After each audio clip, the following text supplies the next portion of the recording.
Uh, what is Nia doing down here? Grayson? This is what I wanted to show you. You wanted to show me Nia. No, I wanted to show you what happens when Nia touches a particular object in this room. Show her. What?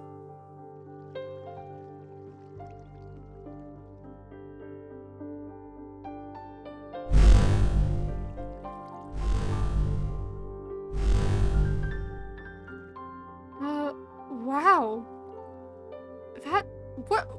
What's causing that? That's crazy. Crazy? It's more than crazy, it's impossible. Not only is it extremely abnormal for a flower to be rainbow, both for there to be a but for there to be a flower that never dies and glows only when a specific person touches it? There's no scientific explanation for this.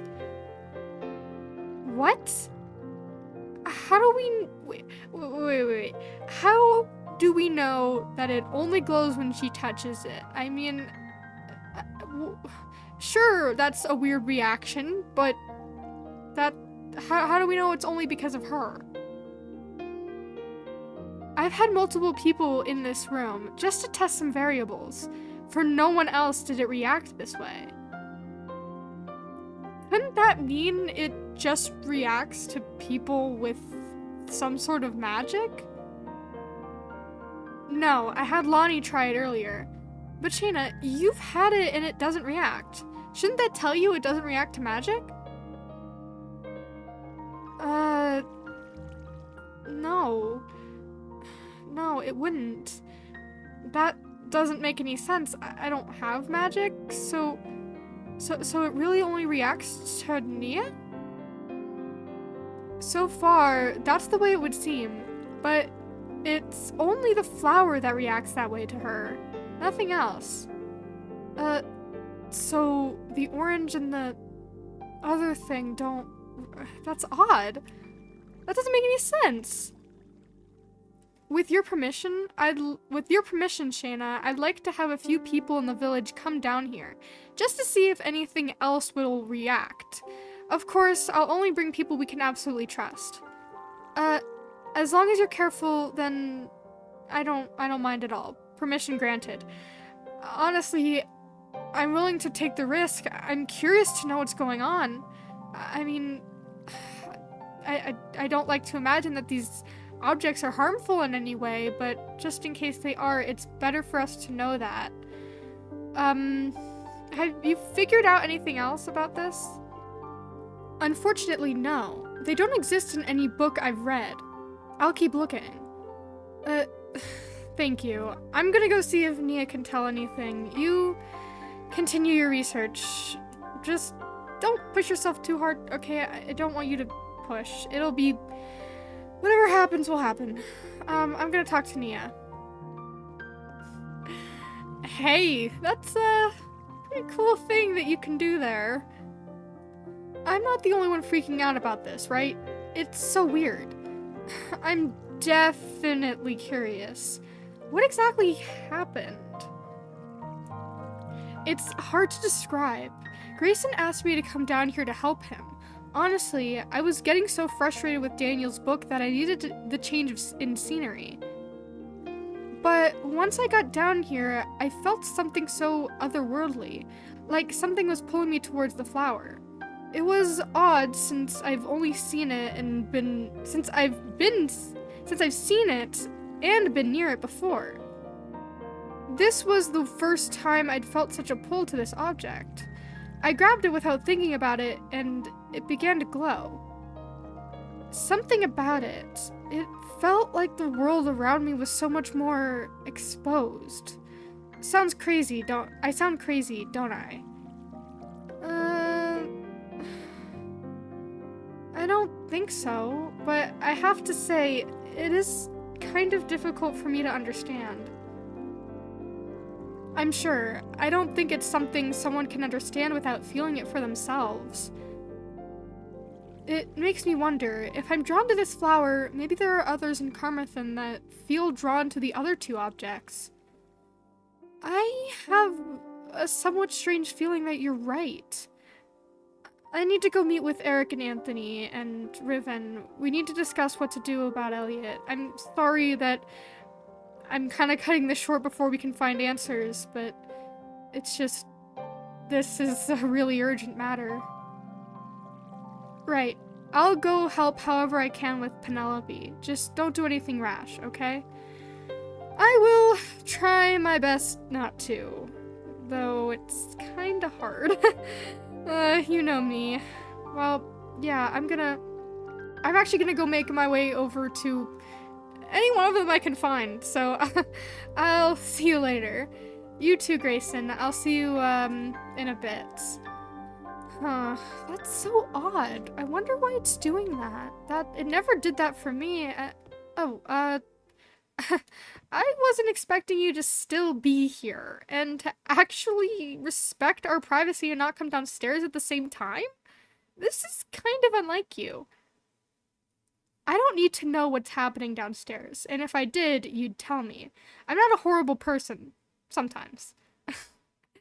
Thank you, but you don't need to follow me around anymore. It doesn't seem like your knights are going to do it, so I will. Do you feel so bad about what happened that you're going to be overly cautious with me now? You don't need to make it up to me. Anthony is waiting outside. I'll just go. You know what? You should go talk to Caius. What? I think you guys actually might have a lot in common.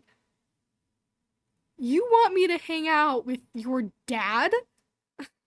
What's the big deal with that? That's what I said. It just sounds like... Never mind. Go talk to Anthony. You know, you do that a lot. The never finishing your sentences, saying never mind all the time. It's sometimes hard to understand you. I'll see you around. Just... whether you do that or not, be safe. And you don't need to worry about me. I'm perfectly fine on my own. I always have been. Usually. Just ignore all the times I wasn't fine on my own. Anyway. Hey, Anthony. You ready to talk? We need to discuss what to do about Elliot. I mean about what happened with Bennett, and why you seem so okay with him walking free.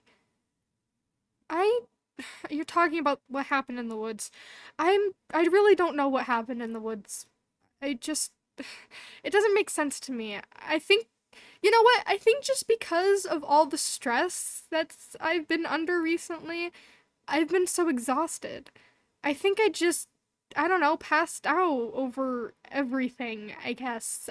That's what makes most sense to me. Bennett said you were murmuring in your sleep. A lot of people do, especially if they're under a lot of stress. You worried too much, Anthony. I just made a stupid decision, but we need to figure out what to do. We'll have hell to pay if Elliot tells his mom that we tried to kill him. I don't know what else there is to explain about what happened in the woods. I'll try to think on it more, but right now our focus needs to be on figuring out what to do about Heartshore and everything, just to make sure that we'll be safe. Right, I'll go get Eric and Riven. Thank you. I will see you in the guardhouse then.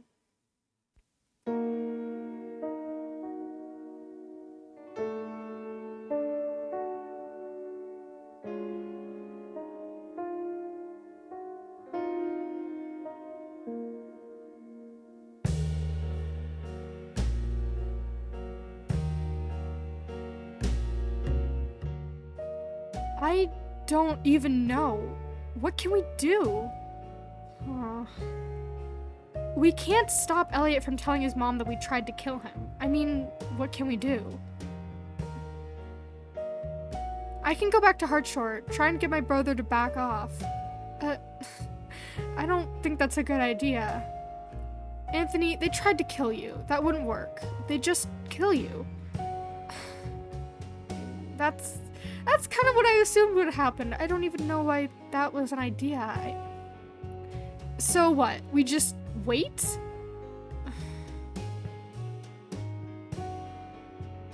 What choice do we have?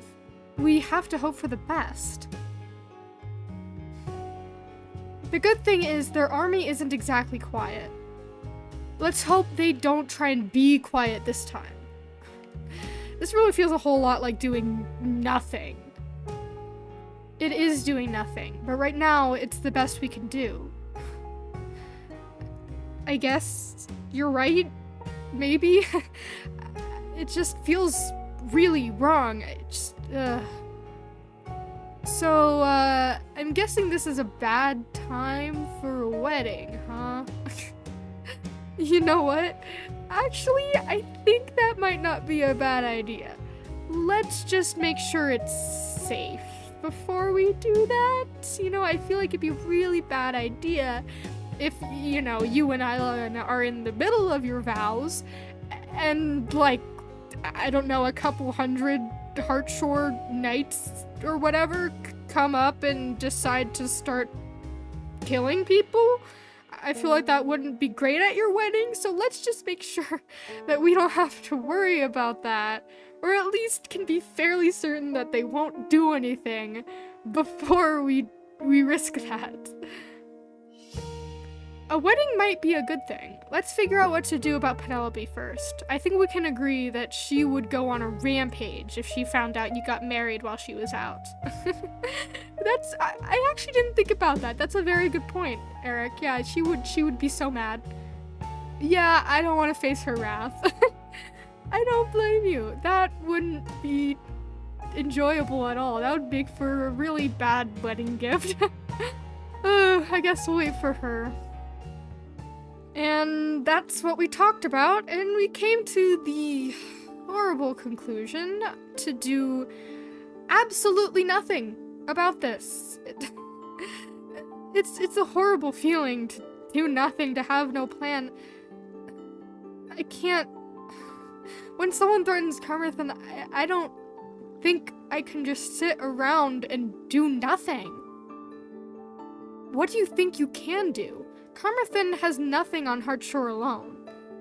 I know, that's the problem. If Heartshore decides to come at us with full force, we're done for. Could we leave? You want to move all of Carmarthen somewhere else? It could work. I think it could work. Yeah, I don't think so. It's a lot harder than it sounds. Do you really want us to be at camp again after all this work? The alternative is death. Does that sound any better? The alternative is facing problems instead of running and hiding. We've worked hard to make Carmarthen strong and beautiful. Do we want to give it up? You must know that the people of Carmarthen would rather go down fighting. I mean, yeah, but no one should have to die or face just the possibility of it if we can avoid it. We built Carmarthen from the ground up. I'm confident that we could do it again. The hardest part would be just moving everyone, but I mean, we don't need all the worldly possessions we have. We can find a place, a safer place, away from the threat of Heartshore. And what will we do when we rebuild? Heartshore will come after us again. You really think they would go through all that work? Then again, I guess if Elliot tells his mom that we tried to kill him, they will keep coming after us until we're almost certainly annihilated. Try not to think about it for now. Focus on what's here and now. Penelope. You're right. I'm trying. There's just so much going on. I bet you haven't thought about the dragon or getting magic in a while, huh? Wow. No. Honestly, I'd pretty much forgotten about it entirely. Though, honestly, I don't really think I want magic anymore. I'm fine with who I am, though maybe magic would be able to help in this situation. I don't know. I don't know. I think it would only make it worse. Just rest for now. It's all you can do. You never know if you won't be able to get the chance to properly rest again. I'll try my best. I'm gonna go grab Daniel's book from Lonnie and just, I don't know, take a look at it again. Maybe I missed something. I know you're telling me to rest, and I will. I just want to make sure that no stone is left unturned. That's what's important to me. So after I do that, then I will try to rest. I hope I can actually do that. No, I don't think I've had proper rest in a long time. I guess we'll find out.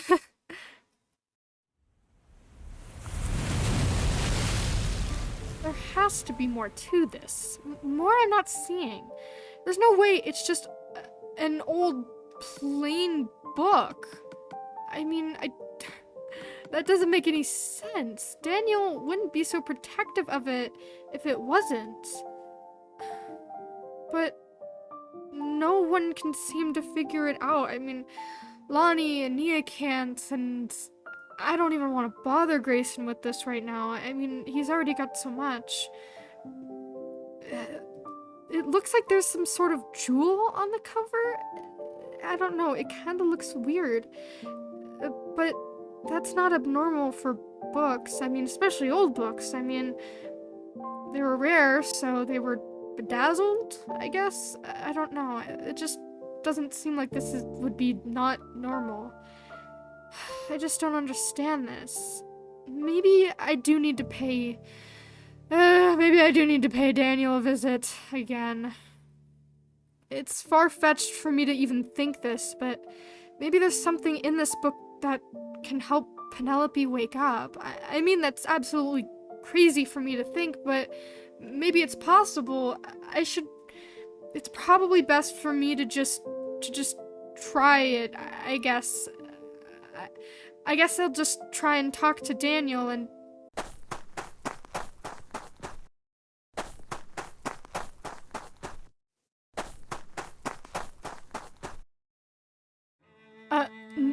Nia? Shayna, come quick. What's going on? Pen's in labor. What? Let's go, now! She's in labor? Let's go!